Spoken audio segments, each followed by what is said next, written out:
All right, folks, Barry MARKSON back with you here on NEWSTALK 550 KFYI, and Senator McCAIN is joining us. Welcome to the show, Senator. Be back, and I can stay longer. I'm sorry we were late. I was over at, dare I say, Channel 3, and it ran a little. We love Channel 3. There. It's a great channel, guy. They got some great hosts. It's a very popular station. Yeah, absolutely it is. And you're all dressed up. You're looking sharp. It's I feel underdressed now. Michelle, you got your suit on. Michelle looks good. You look terrible. I know. But it isn't just the outfit. But anyway, go ahead. Wow!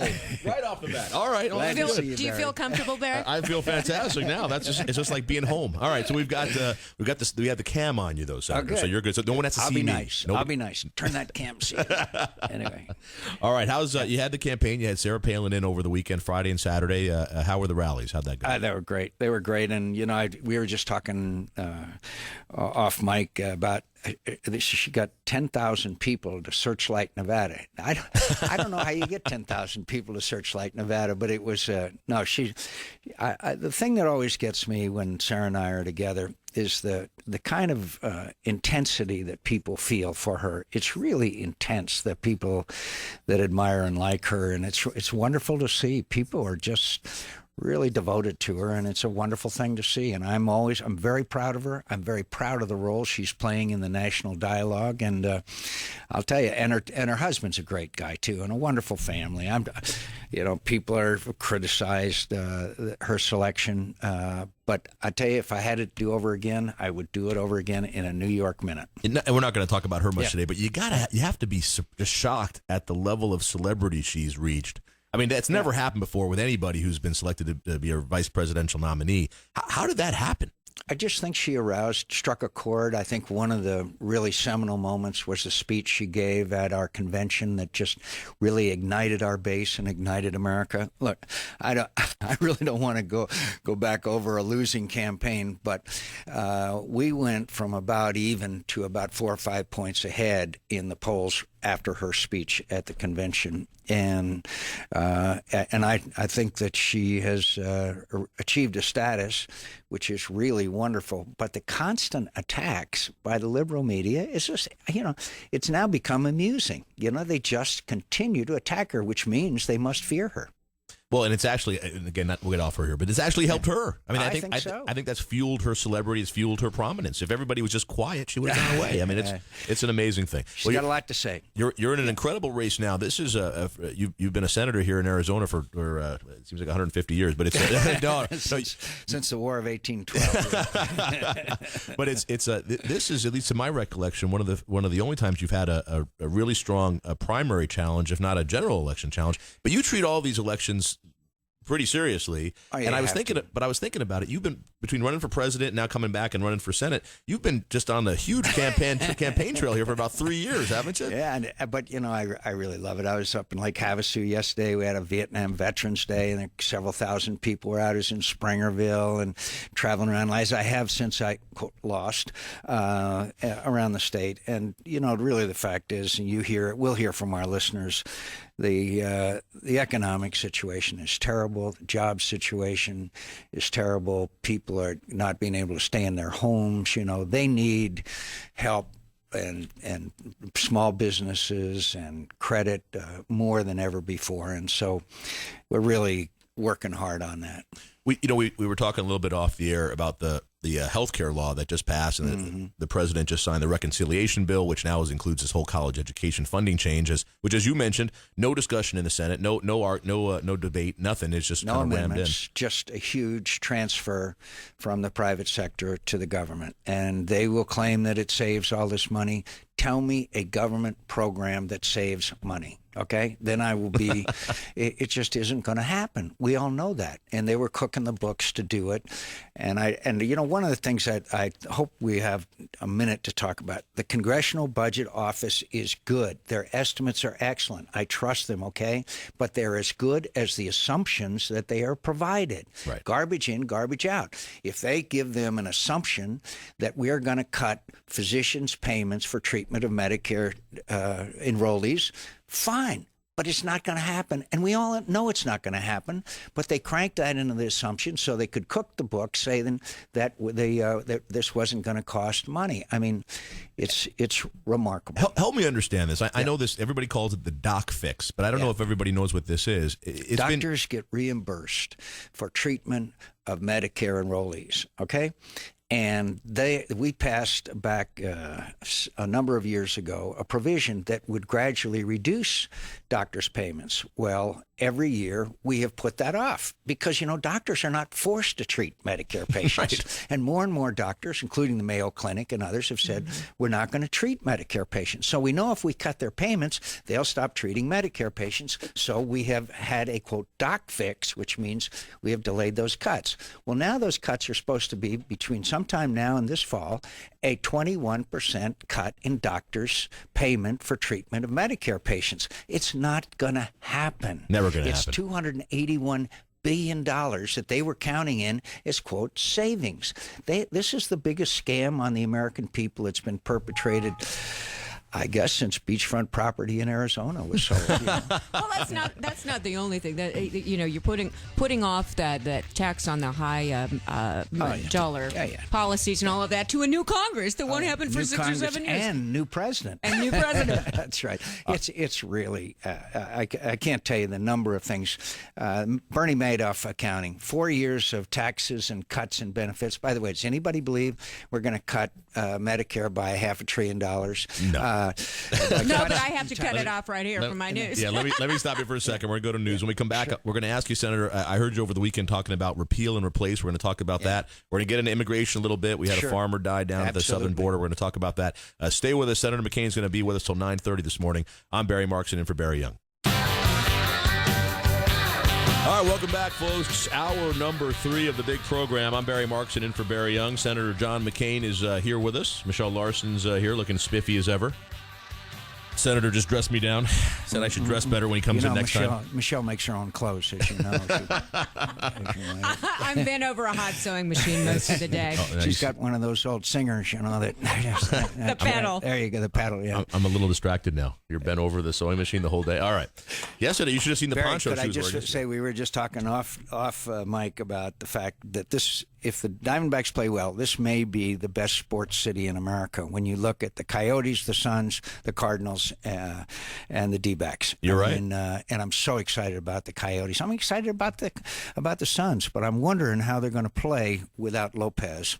Yeah, that's going to be tough. They were not playing well against Minnesota. That was a poor performance. Maybe it was just an off night, but maybe Lopez missed more than we think. Well, when Lopez was installed as a center and started playing so well, that's when the team's fortunes changed. Yeah, that was definitely it. We're going to have a senator on my sports show. Yeah, we'll be on the sports show. He's ready to go. All right. All right, let's get into it here. And, of course, mediocre high school athlete, McCain.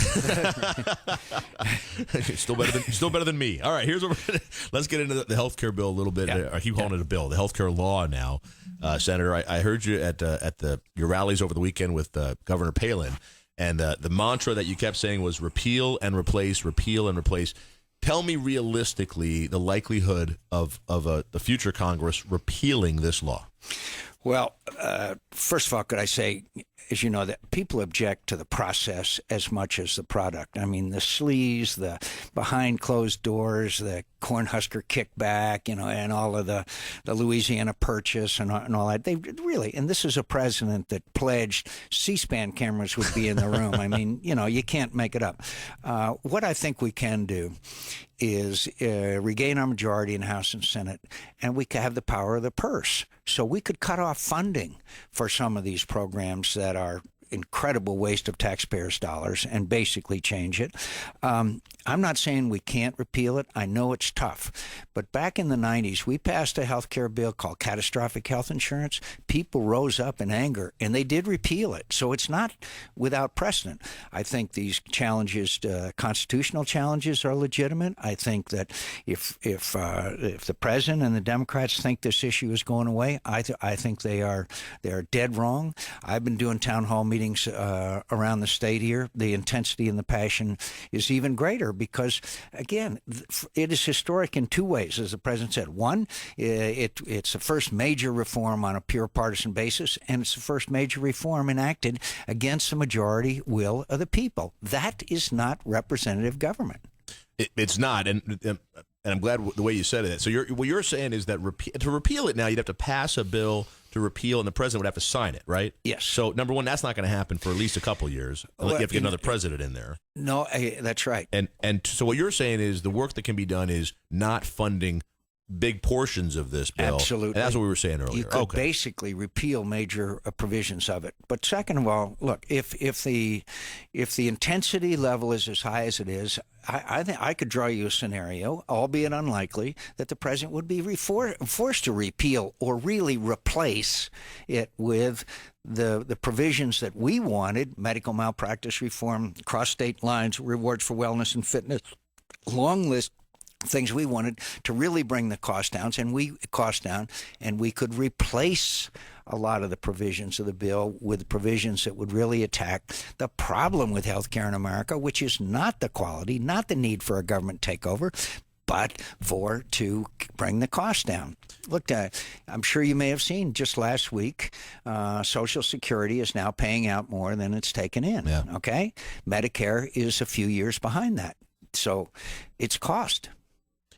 Let's talk about Social Security for just a second. What do we, and I'm going to drop this all in your lap right now, but what do we do about this? If we're already paying out more than Social Security brings in now, and that wasn't supposed to happen, I think, for another 10 or 15 years, it's going to do nothing but get worse as all these baby boomers move into that retirement phase. Do we inch up the retirement age? Do we reduce benefits? Or do we do as President Obama has been talking about, or some of the Democrats have, which is just get rid of that ceiling, the cap on how much of your payroll is taxed in Social Security? They're all a set of bad choices, but before you address that, you have to stop the spending and the pork barreling and the earmarking. Look, domestic spending. I was in Lake Havasu City yesterday, okay? The mayor and city council in Lake Havasu had to cut spending by 35% this year. 35%. That's huge. City of Phoenix, 30%. The legislature, we know the enormous problems they have. You know what we did in Washington? We increased domestic spending by 20%. We increased it. Now, I mean, that is the disconnect between the everyday problems of governors and legislatures and mayors and city councils and county supervisors and what we do in Washington, where we print money. So first we have to go to the American people with clean hands and say, look, we have cut spending. We have stopped the wasteful earmark.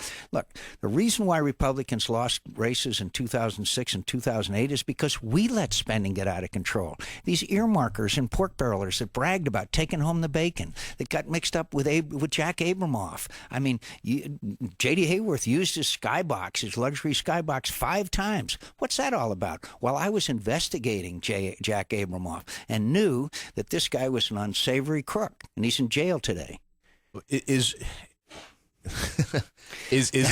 all right? You got me on that one. Is it, there you go. With the pork barrels, I mean, there's definitely been a mindset in Congress, and I agree with you about with the Republican Congress, just like the Democratic Congress, where it's bring the money home. That's how I get reelected, and that seemed to be the mindset of a lot of Republicans. That's right, and it was wrong. And people like Jeff Flake, you know, who stood up against it and fought against J.D. Hayworth and was called a jihadist by J.D. Hayworth. Listen, we fought it. I fought it every day. I was not elected Miss Congeniality in the Senate. And now the American people have figured out that it's corruption. Corruption. Let me take JD's side for just a second here, because he was investigated, and the whole thing was there were no charges brought, and everything was dismissed, or nothing was brought to be dismissed, but it went away. Look, there's all kinds of stuff there. I mean, he left the Congress. He was voted out of Congress. All right, but JD would say, and I'm just trying to be fair, Senator, but JD would say that he received, I think it was several $1,000s from Abramoff, and that's all he ever got from him. In all due respect, the watchdog organizations say he was either first, second, or third recipient of Abramoff and his clients' money. Not just Abramoff, but all his Indian clients' money. So you're saying that when he says he only received a few $1,000s, that was from Abramoff directly, but Abramoff had clients. His associates, his clients, huge amounts of money. It's just facts. We'd be glad to provide it. 260 KFYI is our phone number. Senator, we had some questions on the over-the-counter. This is an email. My email just went out here, but it was on the over-the-counter supplement issue. Let me just ask you to address that. Sure. We had a bill initially that was not well received, to say the least. We sat down with the over-the-counter supplement people, the vitamin people, and Senator Hatch and Senator Harkin and Enzi and all that. We came up with modifications that everybody now is in favor of.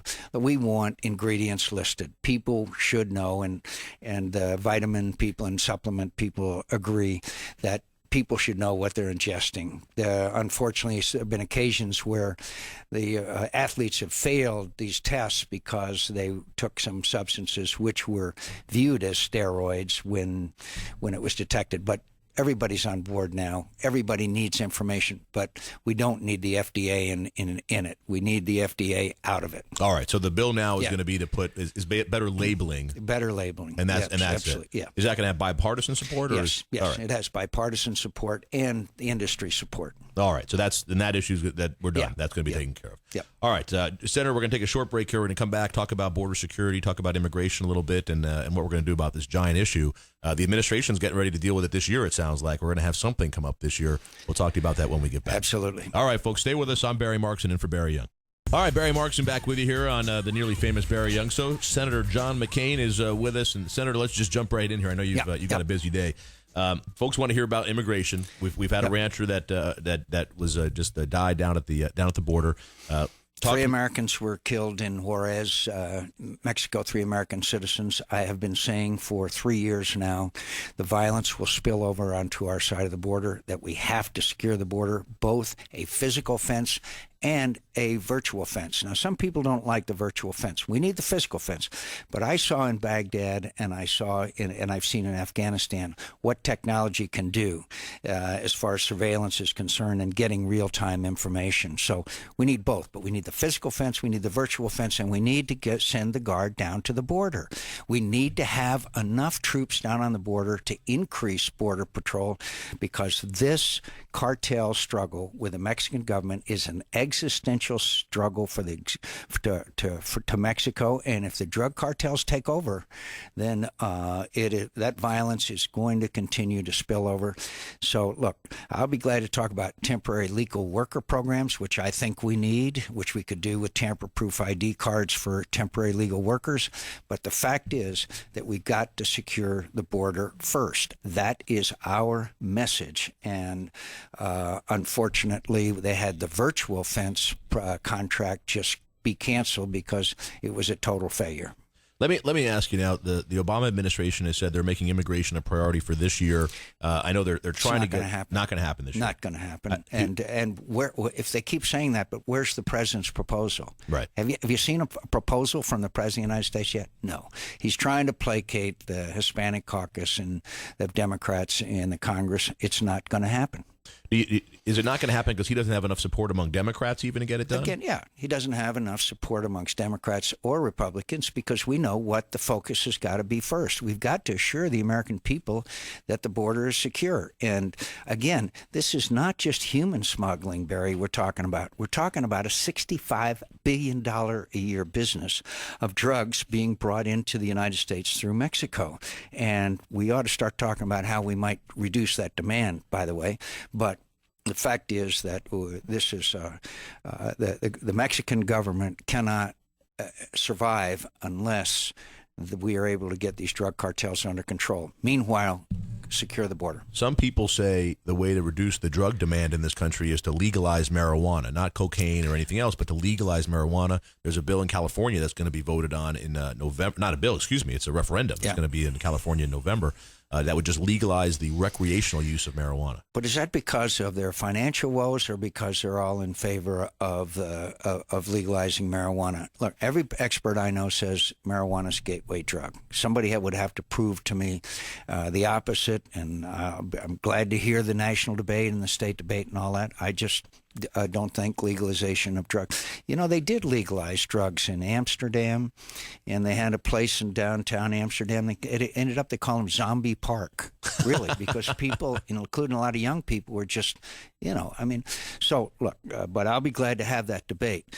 But right now, our job is to secure the border so we can decide whether to legalize marijuana or not, but it won't be coming into this country illegally. Let me ask you some specific questions now about your immigration policy, because that's the emails I'm getting. That's you can imagine.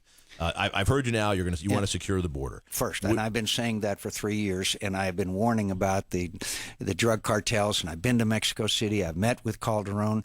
We are helping the Mexican government, but the corruption problem is a huge one.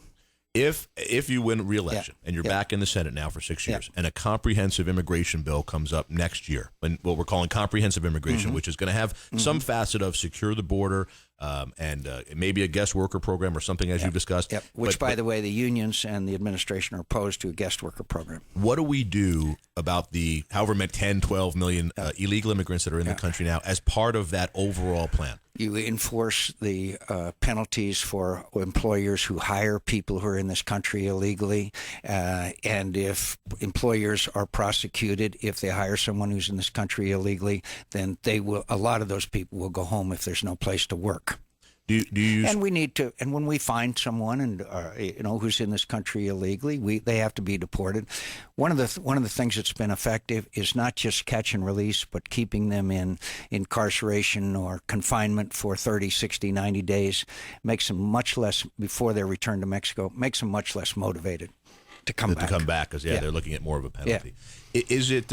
We've talked about secure the borders first. So is it? So before anything else is done, secure the border. We have to secure the border. And that's what I was going to say. We've talked about on this show all the time, and we're definitely not. And I think I can speak for Barry and maybe for Michelle, but we're certainly not in the round them up, put them in buses, and send them back. No, and that's been the policy here all along. Number one, it's just not realistic. But it always seems that you enforce employer sanctions is the key to it. I think that anyone who knowingly hires someone who is in this country illegally is prosecuted, then that will have a huge effect. And if the message will be received south of our border that don't come because you can't get a job. And again, Senator, I'm going to ask a tough question because I'm getting them, and we hear them here all the time. You were involved in the comprehensive immigration reform in the past, and I heard you when you said that you heard the people, and you're talking about border security first. You have to secure the border first. And the situation has changed. The drug cartel war with the Mexican government and with each other has changed the dynamics on the border dramatically. The violence in just the last 2 years, there have been, I think, something like 14,000 people killed. Don't hold me that exact number, but thousands have been killed in this drug war, and it's going to spill over. That's why we now have to give the highest priority to securing the border.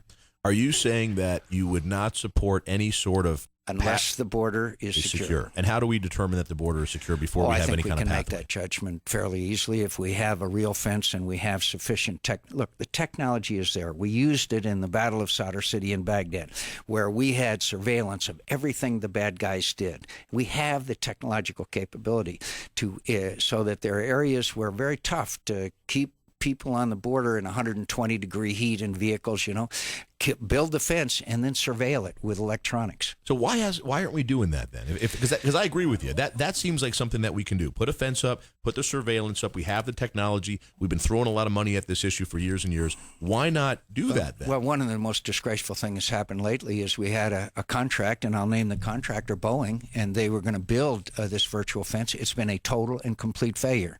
They've built 17 miles of fence. Meanwhile, by the way, at Yuma, at MCS Yuma in the Goldwater Rangers, they put in the least expensive kind of surveillance capability, and guess what? It's worked, and it dramatically reduced the traveling of illegal immigrants across the Barry Goldwater Ranges. They used to have to cancel missions all the time because people were going across there. Now the incursion is very low because they've used very inexpensive, relatively, surveillance capabilities down there. Maybe, and I'm kidding here, but maybe what they should have done. Our thoughts and our prayers go out to the families of the rancher who was killed, and God bless him, and we will do everything in our power to make sure there is never a reoccurrence of that again.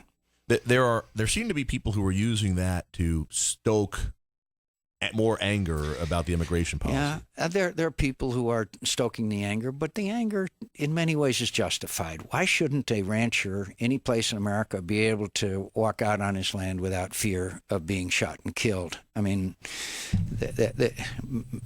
I'm sure that people are stoking it, but the fact is that it's an outrage.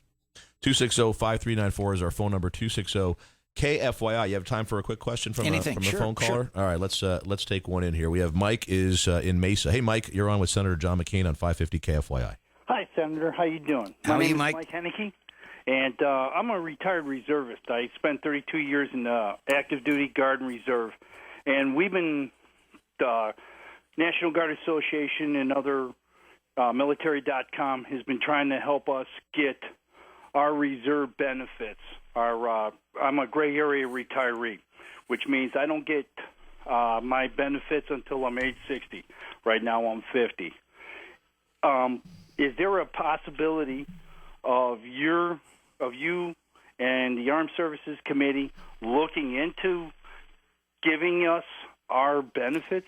Yeah, we are. Because every day we're Guard and Reserve. All right, Mike, let me stop you. Mike, let me stop you and give the senator a chance to respond. Yes, Mike. And the fact is, the Guard and Reserve are doing things that were never contemplated when you first joined, right, Mike?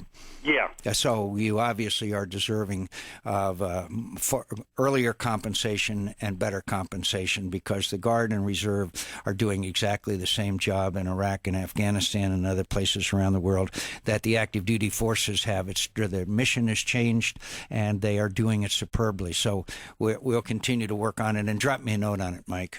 All right, I will, sir. I appreciate your time, and thank you for helping us, and thank you for supporting us. And thanks for serving. I met you in Baghdad in 2006 when you, Senator Kyle, and Congressman Hayworth and Mr. Shattuck came in there. I just want to say thank you again for supporting us. Thank you. I never visited anywhere with Congressman Hayworth. But listen, thanks. That I'm sure that I did. That's not an appropriate thing to say. I was only joking. Mike, thanks for serving.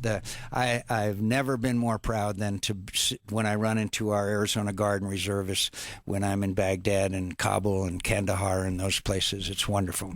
Senator, let me ask you one more quick question, and I know you got to go. We're getting a lot of emails here about the economy, obviously, and one specifically is talking about our jobs that are going overseas. Let me give you just one idea of a proposal. Scott Brown, our new senator from Massachusetts, had a proposal the other day that the Democrats vote down. Give every small business in America payroll tax relief, pay for it with the, quote, stimulus funds, and give small businesses some more money so they can hire, so they can buy new equipment, etc. We got to keep people in their homes, and we've got to get lines of credit, loans, and tax breaks for small businesses in America and Arizona. And these stimulus package, which I led the fight against in the floor of the Senate, has been a total disaster in my view. Has it created some jobs? Sure, you throw $1 trillion at anything, you're going to create some jobs, but it's been overall a disaster. Remember, the administration said that unemployment would be a maximum of 8% if we passed the stimulus package. Hello. 10%, and here we go. 17% in real unemployment. Real unemployment. Right? It's terrible. It's terrible. Senator, thanks for being with us. I know you got to run. Me on. I appreciate you staying along with us. All right, thanks. Senator John McCain, good luck in the campaign. Thanks, bye. All right, folks, news after this. Stay tuned. It's the Nearly Famous Barry Young Show.